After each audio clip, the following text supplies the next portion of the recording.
The rain hit the car roof like tiny drums, steady and relentless. Inside, Ethan Lynn adjusted the cuffs of his uniform. Not his usual tailored suit as the CEO of Lintech, but a plain black security uniform that clung awkwardly to his frame. No one would recognize him now. And that was the point. From billionaire boardrooms to dirty boots, all for one mission. Ethan wasn't supposed to be here. The plan was simple. Send in security, handle the surveillance from afar, and wait for the threat to pass. But when the assassination warning came through, vague, urgent, and centered around the private estate of the Tang family, something in him shifted. He couldn't explain it, not even to himself. All he knew was this. He needed to be there, in person, and not as a CEO, as a bodyguard. He stepped out of the car and into the estate grounds, his ID badge reading Luo Jun. Just another new recruit. No one blinked twice. Perfect. But Ethan wasn't looking to protect just anyone. She was the reason. Tang Ruoxi, the Tang family's heiress, shielded from the world, guarded like a secret. And yet, she'd been on Ethan's mind for years. They'd crossed paths once, long ago. She didn't know his name then, and maybe she wouldn't even recognize him now. But he never forgot her. The way she laughed nervously at her own jokes. How she kept her sadness tucked behind her eyes, like a locked room no one could enter. She had no idea someone wanted her dead, and Ethan had no idea he was already too late. From the moment he stepped inside the estate, something felt off. The guards were lazy, the cameras half working, and the family staff nervous, always looking over their shoulders. This wasn't normal. He knew danger when he felt it. In the business world, it came in sharp deals and poisoned smiles. But here, it was colder, quieter, more personal. He was barely there for an hour before he saw her. Ruoxi stepped into the hallway, her presence so quiet it made the whole room pause. She wasn't dressed like a rich girl, not tonight. A loose sweater, hair tied back, no makeup. Just her. Real, unguarded, unknowingly walking straight toward danger. Ethan stopped breathing. She looked tired, haunted even. But she nodded politely at him, at the man she thought was just another bodyguard, and kept walking. She didn't recognize him. It should have made things easier, but it didn't. Ethan's cover was holding. No one suspected who he really was. But something else was unraveling faster than he expected. The timeline. The threat had been marked as imminent, and now every shadow looked like a killer. Every unlocked door felt like a trap. And the worst part, Ruoxi didn't seem surprised. She wasn't scared.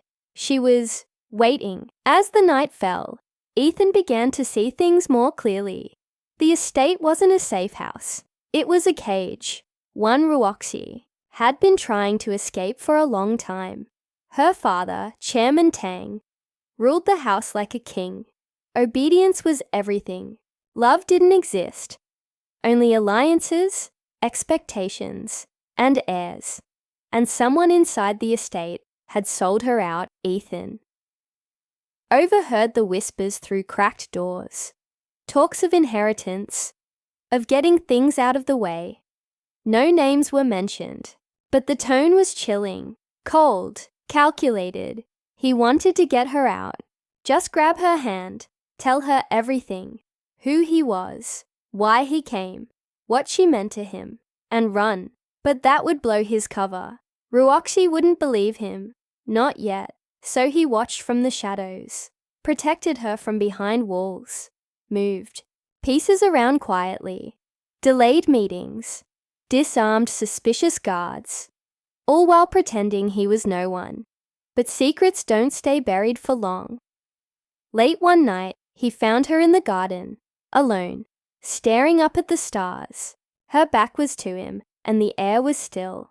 "I know you're following me," she said softly. Ethan froze. She didn't turn around. "Who sent you?" she asked, almost like a whisper. "Was it my father?" His voice caught in his throat. "No." Finally, she turned. Her eyes met his, clear, tired, curious. He looked away.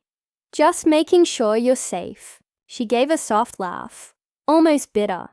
"Then you're the only one." That moment should have been it. The truth. A confession. Something real. But before he could speak, a single shot cracked through the air. A bullet missed her by inches. Ethan threw himself forward, grabbing her and yanking her to the ground. The sound of glass shattering echoed behind them. Someone screamed inside. The estate burst into chaos. She clutched his jacket, wide-eyed. "What's happening?" "Someone's here," he growled, already scanning the darkness. "Stay down." From the shadows, a figure emerged. Black mask, silenced weapon. They weren't here for a warning. They were here to finish it. Ethan stood, shielding her with his body. The rain had started again, soaking them both as the garden lights flickered. His heart pounded, not from fear, but from fury. No one was going to hurt her, not while he was breathing, but even as he lunged forward, ready to take the assassin down. One question burned louder than the rest. How did they get inside? Because the gates were locked, and that meant only one thing. The killer was someone from inside the estate, and Ruoxi's life, and his secret, were hanging by a thread. Ethan's fist connected with the assassin's jaw before the second shot could be fired. The gun flew into the wet grass as the two men tumbled to the ground, limbs thrashing in the mud. Ruoxi backed away, trembling, her hands gripping the cold marble edge of the fountain behind her. She wanted to scream, but her voice caught in her throat. The masked attacker was fast, trained, but Ethan was stronger and angry. He didn't fight like a bodyguard. He moved like someone with something to lose. Within seconds, he had the attacker pinned, knee on chest, fist raised, for one final blow. But something stopped him. A scar on the attacker's neck. Familiar. Recognition hit him like a wave. This wasn't just anyone. It was someone who used to work for Lintech. Someone Ethan had fired months ago for tampering with security records. A quiet exit, covered up to avoid scandal. And now he was here, in the Tang estate, with a silencer and orders to kill. Before Ethan could question him, the attacker threw a powder capsule into the air. Blinding light, choking smoke, and vanished into the dark. Security came rushing, out too late, confused and unarmed. Ethan was already pulling Ruoxi to her feet. "You need to leave this place," he said urgently. She shook her head, still in shock. "I don't understand. Who are you?" But he didn't answer. Not yet. That night changed everything. The estate doubled its security, but trust inside the walls crumbled fast. Chairman Tang flew into a quiet rage. No public statements. No police. Just silence. And more locked doors. Ruoxi was confined to her room, for safety. But she wasn't stupid. She'd heard the whisper of secrets before. And now she started watching everyone. The staff, her uncle, her cousin Lei, who'd always smiled too easily and asked too many questions about the will. Even the family, lawyer, who started visiting more often than usual. She began to suspect what Ethan already knew. The assassination wasn't random. It was internal. And Ethan, still pretending to be Luo Jun, the new bodyguard, had to play both sides. Protect her in silence. Watch everyone. Stay in the shadows. But his cover was slipping. Every glance she gave him lingered longer. Every quiet moment between them throbbed with tension. Not fear, but something deeper. One night she confronted him again. "You're not who you say you are," she said, eyes locked on his. "You knew how to fight too well. You knew my name before I told you." He hesitated. Then slowly he said, "I've met you before, years ago." "In the mountains?" she asked quietly. He nodded. She remembered. A school charity event, a small gathering. He was the speaker. She was just a volunteer. They'd talked about books under the peach tree for 10 minutes. She never forgot his kindness. He never forgot her smile. Realization washed over her like a wave. "You're Ethan Lynn." The air between them crackled with silence. She stepped back, confused. "Why are you here?" "Because someone is trying to kill you," he said simply. "And I don't trust anyone else to stop them." That was the night she stopped doubting him. But it also made things worse. Now they had to work together and hide it from everyone. Ruoxi began digging quietly into her family's records, pretending to obey her father's orders while feeding Ethan intel. They found documents with blacked-out names, suspicious property transfers, and offshore accounts linked to her uncle's company. And then they found it. A contract. Unsigned but clear. A deal that would transfer most of the Tang family's assets to Lei if anything happened to Ruoxi. The motive was clear, but proof still missing, and time was running out. Ethan's instincts were screaming. Another attempt was coming. They were being watched, followed. Even the cameras he installed were going dark one by one. Then came the birthday gala, a perfect stage.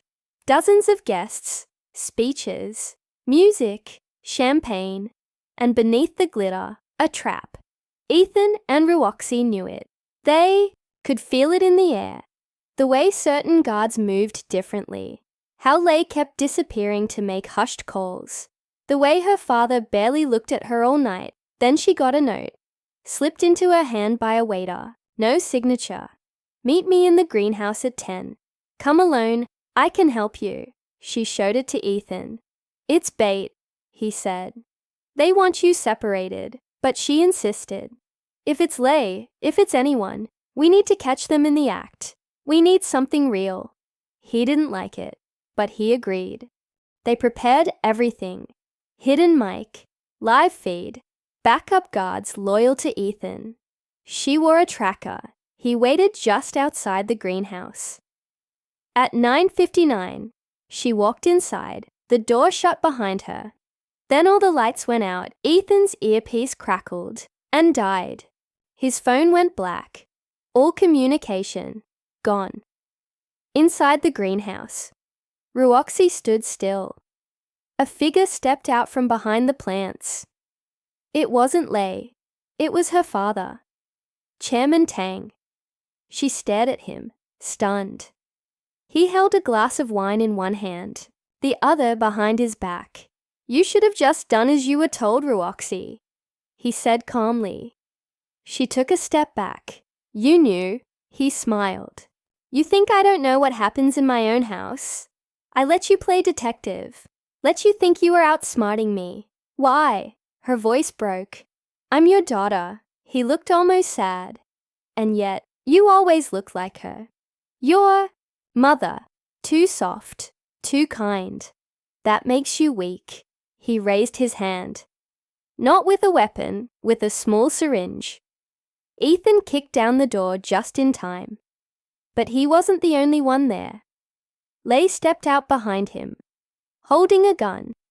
And now, with 2 targets in sight, Ethan had a split second to decide who to take down first, and whether Ruoxi had been telling him everything after all. Ethan didn't hesitate. His instincts kicked in before his thoughts could catch up. He shoved Ruoxi out of the way and lunged toward Lei, knocking the gun just as it fired. The bullet grazed his shoulder, tearing through his jacket, but he didn't stop. Pain pulsed through him, but the adrenaline kept him going.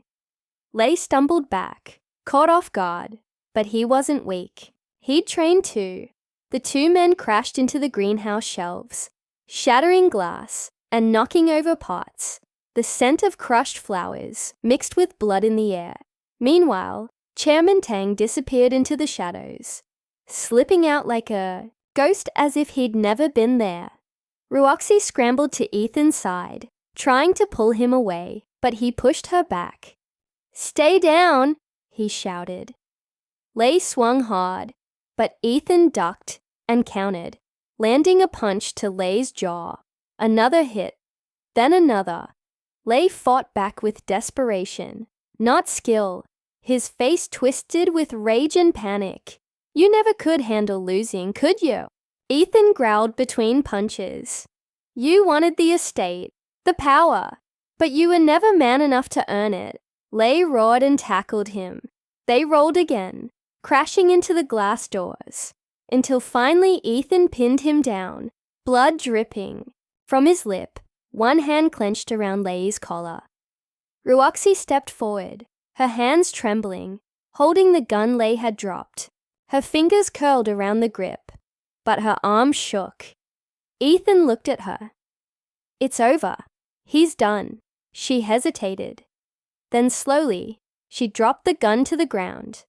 They didn't need to become like him. By then, the real security arrived.